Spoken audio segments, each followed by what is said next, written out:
And we begin south of the border and more unrest in Ferguson, Missouri on the one-year anniversary of a deadly police shooting of teenager Michael Brown. Okay, breaking news this morning following that shooting that has everybody just caught off guard and in complete shock this morning on Parliament Hill. It was a soldier who was hit by gunfire outside of the National War Memorial in Ottawa. Prime Minister Stephen Harper has announced an additional $15 million in funding to help destroy chemical weapons in Syria.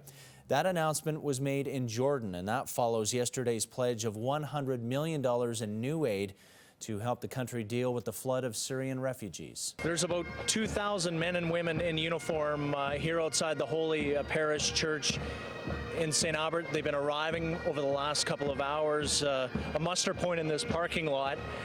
We have talked to a few officers who have come from across Canada, across North America, 2 police officers that Sue Amarongan talked to this morning who arrived here from Chicago on their own dime. They're hooked up to a system in their detachment in Chicago that alerts them to any tragedy involving any officer anywhere in the world. And when they heard what happened, they felt that they needed to come to Edmonton, to St. Albert, to be here.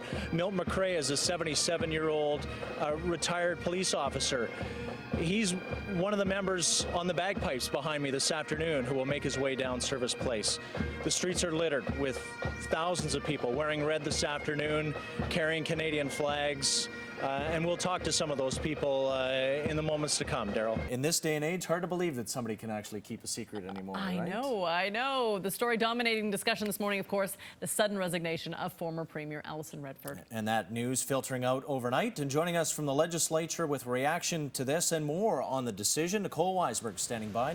Good morning, Nicole. I've had a wonderful life. It didn't start out that way, though. When Cam was born in 1958, he suffered from a lack of oxygen to the brain, which left him with cerebral palsy. But Cam's family did everything possible to give him a normal life. A baseball's all-time hits leader, spending a few days in Edmonton.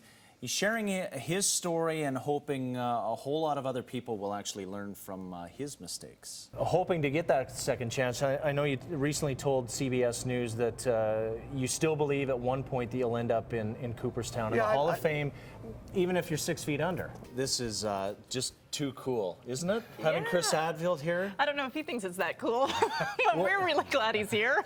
Thanks for coming in this morning. The new book is An Astronaut's Guide to Life. We'll get into some of the details in a moment.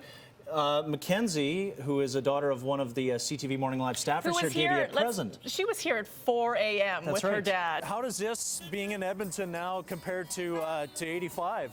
Well, you know, it's that same kind of incredible goodwill. On your mark, get set, go! Go, go, Here we go, the mine cart race well, twisting and turning, just like in Jekyll and Duke. Oh, everybody clear the track, look at this, it'll go through it! Whoa, very good, we've got Nicely done, buddy. Aim within here on the side of his head. All right, Julia. Go for it.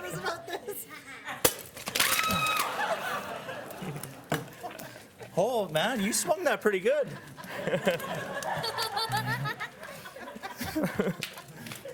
No hard feelings, all right? Yes, thank you very much. Hey, Hey, Robbie, how are you? Well, not bad, Muskeg. How are you? I'm really excited to be back. That feels really good. Like it under the chin. There you go. I think we found Muskeg in the woods of the Northwest Territories. I did. You Is that right? tranquilized me and dragged me here. And I woke up and I didn't know we where I did was. not do that. He's hoping his tale will teach others to never give up. You're good enough to get your dream.